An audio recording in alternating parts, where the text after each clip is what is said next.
Hey guys, ഇന്ന് നമുക്ക് കുറച്ചധികം മുരിങ്ങയില കിട്ടി കേട്ടോ. ഇത്രയും മുരിങ്ങയില കിട്ടിയപ്പോൾ ഞാൻ വിചാരിച്ചു എന്തുകൊണ്ടൊരു ഹെയർ പാക്കിനെ കുറിച്ച് ചിന്തിച്ചുകൂടാ.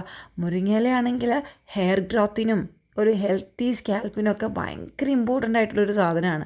അപ്പോൾ അതിലേക്ക് ലേശം കഞ്ഞിവെള്ളം ഒഴിച്ച് നല്ല പേസ്റ്റ് പോലെ അരച്ചിങ്ങെടുത്തു നല്ലപോലെ മുടിയിൽ അപ്ലൈ ചെയ്തു കേട്ടോ. വേറൊന്നും വേണ്ട, ഇച്ചിരി കഞ്ഞിവെള്ളം മാത്രം മതി കേട്ടോ. ഇത് അപ്ലൈ ചെയ്ത സമയത്തേ എനിക്കറിയാമായിരുന്നു ഇതിൽ ചെറിയൊരു പണിയുണ്ട്. കാരണം ഇതിങ്ങനെ ലീവ്സ് ആയതുകൊണ്ട് തന്നെ ചെറിയ ചെറിയ പൊടികൾ കാണും. അപ്പോൾ കുളിച്ചിറങ്ങിയാലും നമുക്ക് ആ പൊടികൾ കാണാൻ പറ്റും കേട്ടോ. അപ്പോൾ നിങ്ങൾ പുറത്തേക്ക് ഇങ്ങോട്ടെങ്കിലും പോകുന്നുണ്ടെങ്കിൽ ഇത് അപ്ലൈ ചെയ്യരുത്, വീട്ടിൽ നിൽക്കുകയാണെങ്കിൽ മാത്രം ട്രൈ ചെയ്യുക. അപ്പോൾ അതാ നമ്മൾ ഇതുപോലെ കുരിഞ്ഞൊക്കെ കിടന്ന് നല്ലപോലെ പൊടിയുണ്ടായിരുന്നു. സോ അതെല്ലാം തട്ടിക്കളഞ്ഞു. പക്ഷേ സ്കാൽപ്പൊക്കെ നല്ല ക്ലീൻ ആയിട്ടുണ്ടായിരുന്നു കേട്ടോ. എനിക്ക് ഭയങ്കര ഇഷ്ടമായി. മുടിയാണെങ്കിൽ ഇച്ചിരി സോഫ്റ്റ് ആയ പോലെയും ഒരു സിൽക്കി ഫീലിംഗ് ഒക്കെ കിട്ടിയിട്ടുണ്ടായിരുന്നു മുടിക്ക്. അപ്പോൾ നല്ലൊരു പാക്കാണ്. കിട്ടിയതൊന്ന് ട്രൈ ചെയ്ത് നോക്കുക. അപ്പോൾ അത്രയേ ഉള്ളൂ. ബൈ സലാം.